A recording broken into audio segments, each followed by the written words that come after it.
Good morning students, this is Twinkle Kumar, your mathematics teacher, and today our class is class 4 8th subject mathematics chapter 5 and your topic is data handling. Student देखिए, अब तक आपको prime sir mathematics पढ़ा रहे थे, उन्होंने आपको chapter 1 2 3 4 करा दिए हैं। मेरी उनसे बात हुई थी, उन्होंने बोला था कि 3 कराएं 4 कराएं, उनको थोड़ा ध्यान नहीं था।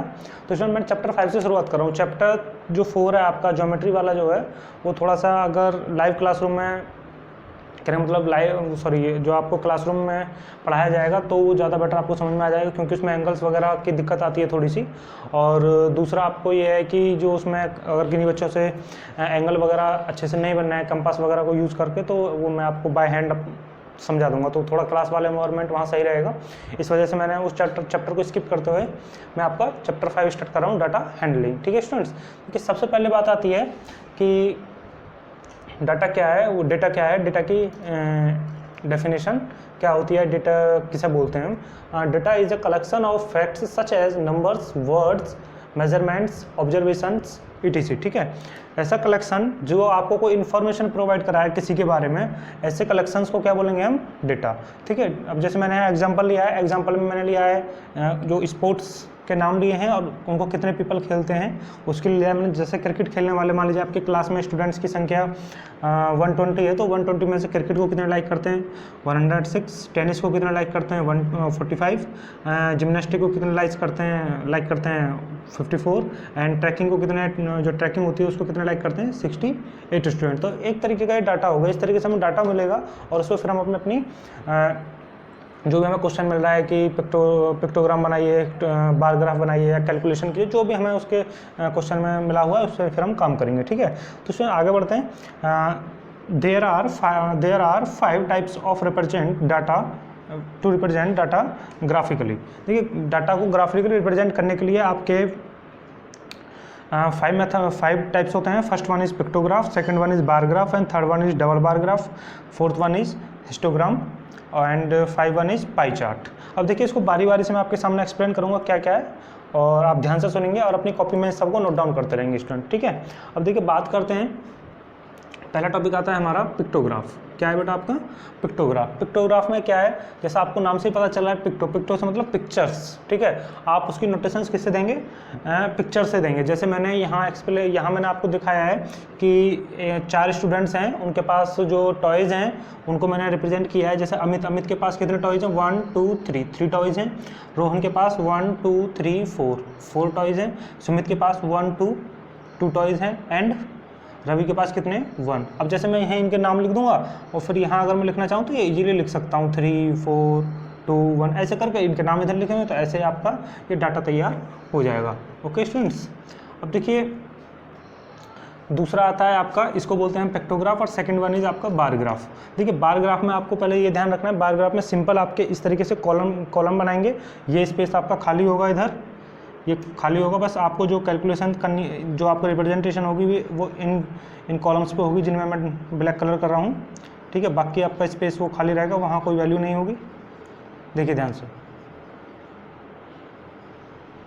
ठीक है स्टूडेंट्स, मैंने ये कॉलम्स बनाए हैं। अब ये मान लीजिए आपकी जो स्कूल में स्टूडेंट्स की संख्या है वो कितनी है, आपके नंबर ऑफ स्टूडेंट्स आपके स्कूल में कितने हैं, तो मैंने इधर क्लास को लिखा है। क्लास 6 में कितने हैं 150, क्लास 7 में कितने हैं 250 से अबव है, 250 प्लस के समथिंग है, और 8th क्लास में कितने हैं 300 के समथिंग है, 9th क्लास में कितने हैं 200 के समथिंग है, एंड 10th क्लास में कितने 400 के समथिंग है। तो यहाँ इधर हमने नंबर ऑफ स्टूडेंट्स को लिया है, and then take it and horizontal side we take class. Okay, तो इधर हम जो वर्टिकल हमारा जो होता है उधर हम नंबर ऑफ स्टूडेंट्स को लेंगे, और नीचे हम नंबर ऑफ क्लासेस को लेंगे, या नंबर ऑफ इंटरवल्स, जो आपका इंटरवल वगैरह आएगा, एक वैल्यू होगी कि इस वैल्यू से इस वैल्यू के बीच में लाइज कर रहे हैं, तो यहाँ इंटरवल्स को हमेशा नीचे लेंगे। ठीक है, बाकी वो जैसे जैसे आगे आएगा मैं आपको समझाता जाऊँगा। ओके स्टूडेंट्स, मैं साइड हो जाता हूँ थोड़ा, आप इस चीज़ को नोट डाउन कर लीजिए अपनी कॉपी में।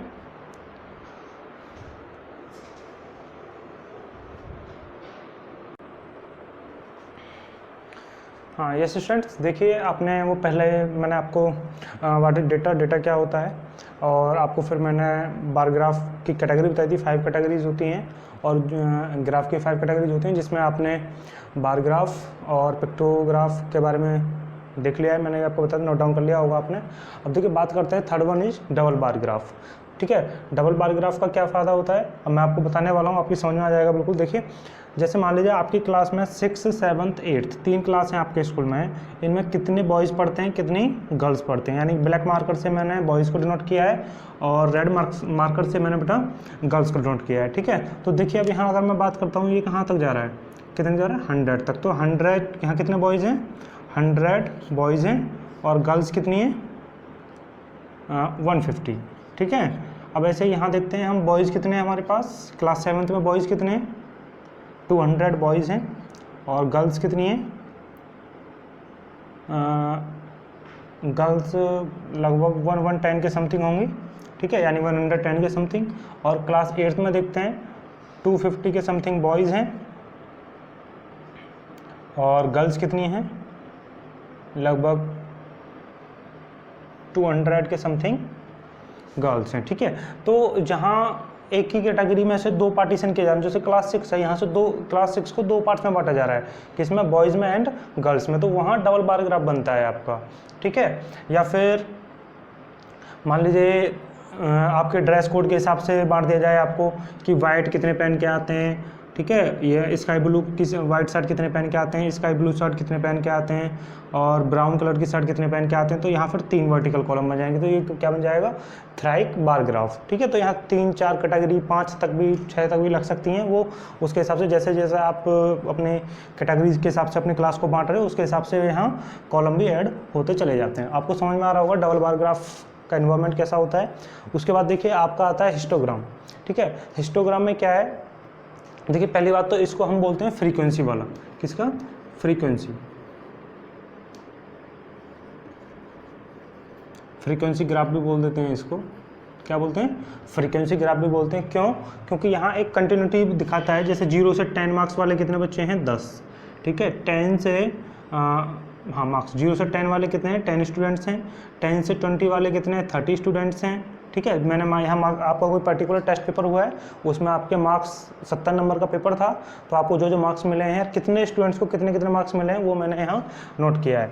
तो देखिए आप जैसे 0 से 10 कितने बच्चों को मिले 10 बच्चों को, कितने बच्चों को मिले 10 स्टूडेंट्स को। ठीक है स्टूडेंट्स, और उसके बाद में 10 से 20 0 से 10 स्टूडेंट्स को, 10 से 20 कितने स्टूडेंट्स को मिले हैं 30 स्टूडेंट्स को, 20 से 30 कितने स्टूडेंट्स को मिले हैं 25 स्टूडेंट्स को।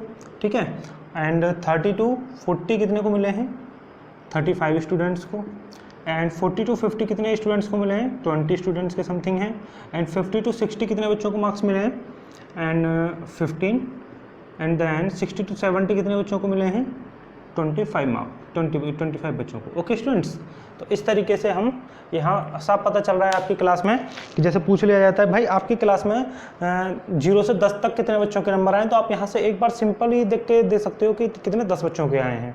ठीक है, और आपसे पूछा किसी ने भाई सबसे ज़्यादा नंबर कितने बच्चों के आए हैं, आप कहोगे जी 35 बच्चों के आए हैं जिनके 30 से 40 के बीच में। ठीक है, अब आपसे पूछेंगे हाईएस्ट नंबर वाले जो जिन बच्चों के 60 to 70 के बीच में लाइज कर रहे हैं, 60 to 70 के बीच में ऐसे नंबर स्टूडेंट्स कितने 25, जिनके 50 to 60 के बीच में लाइज कर रहे हैं ऐसे कितने 15।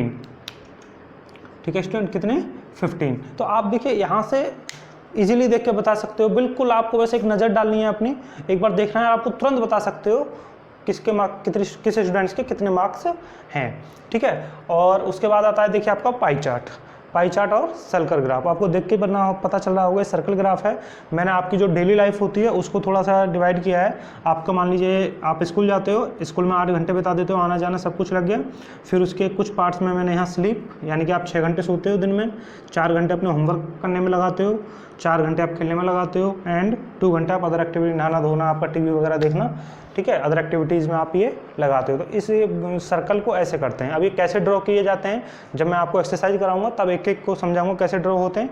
अब थोड़ा सा इसके बारे में जान लीजिए। मैंने आपको 5 तरह के बार ग्राफ के बारे में बताया। पहला है आपका बार ग्राफ, वो पिक्टोग्राफ, दूसरा है आपका bar graph, third one is double bar graph, fourth one is histogram, and fifth one is pie chart और सर्कल ग्राफ। इसको फ्रीक्वेंसी ग्राफ भी बोलते हैं। फ्रीक्वेंसी ग्राफ क्यों बोलते हैं वो अभी आपको मैं समझाने वाला हूँ, थोड़ा ध्यान से सुनिए। अब देखिए, आप लोगों ने ये देखा कि अगर मैं आपको सिंपली एक रिजल्ट बना के दे दूँ आपकी क्लास का कि भाई आपकी क्लास में 70 आपकी क्लास में लगभग 40 तक बच्चे हैं और 40 बच्चों में नहीं पता चल रहा किस बच्चे के कितने मार्क्स आ रहे हैं, ठीक है, या और भी ज़्यादा बच्चे हैं तो हमें नहीं पता चल रहा कितने स्टूडेंट्स ऐसे हैं जिनके मार्क्स, या 40 तो मैंने एक लिमिट रखी है, 40 स्टूडेंट नहीं होंगे, टोटल स्टूडेंट्स कितने भी हों इस बात का कोई मैटर नहीं है, मान ली 100 हों 150 हों कोई मैटर नहीं करता है, लेकिन आपको इतना ध्यान रखना है कि जो जितने 0 से 10 तक कितने बच्चों को मार्क्स मिले, 10 तक, 10 से 20 30 तक। तो अगर मैं इसकी आपको एक टेबल बना के दे दूं, सिंपल एक टेबल बना के दे दूं, या फिर सिंपल आपको बच्चे का नाम लिखूं और बच्चे के नाम के आगे उसके नंबर लिख दूं बस, तो अगर मैं आपसे पूछने लगूँ कि भाई 10 से 20 कितने बच्चों के नाम आए, तो पहले आप क्या करोगे, एक एक नाम को देखोगे, एक एक नाम को देखने के बाद में तब आप मुझे फिर उन्हें काउंट करोगे, भाई कितने बच्चों के आए, 10 के आए, 20 के आए। आपसे मिस्टेक भी हो सकती है, लेकिन जब आप उस टेबल को अपनी को आप इस फॉर्म में, इसे यानी कि हिस्टोग्राम की फॉर्म में ले आएंगे तो आपसे मिस्टेक होने के चांस तो बिल्कुल ही खत्म हो जाते हैं और विद इन सेकंड आप आंसर दोगे। जैसे मैंने सडनली आपसे पूछा 40 to 50 मार्क्स कितने बच्चों के हैं, आपने तुरंत आंसर देख के बोल दिया 20 बच्चों के हैं। कितने बच्चों के हैं, 20 बच्चों के। मैंने कहा 60 to 70 मार्क्स कितने बच्चों के हैं, 25।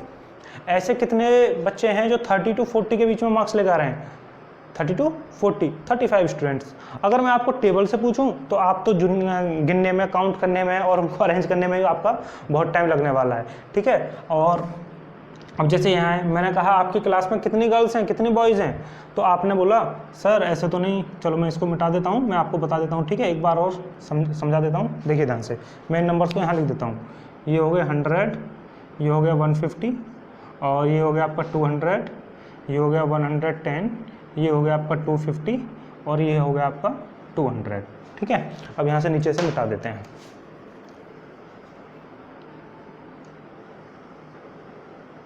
अगर मान लीजिए आपसे यहाँ क्वेश्चन पूछा जा रहा है कि भाई आपकी 6th क्लास में बॉयज़ कितने हैं, आपने देख के बता दिया तुरंत 100। अब ठीक है, अगर आपको एक्चुअल नंबर नहीं पता है तो आपके क्लास में खड़े होकर गिनोगे तो टाइम लगेगा, मिस्टेक भी हो सकती है, कोई बच्चा छूट भी जाए, कुछ ऐसे बच्चे भी होंगे जो एब्सेंट होंगे क्लास में, तो उन बच्चों को कैसे काउंट करोगे। लेकिन जब आपने एक ऐसा डाटा तैयार कर रखा है अपनी क्लास का, तो आपसे कोई भी पूछ सकता है भाई 6th क्लास में गर्ल्स कितनी है, 150।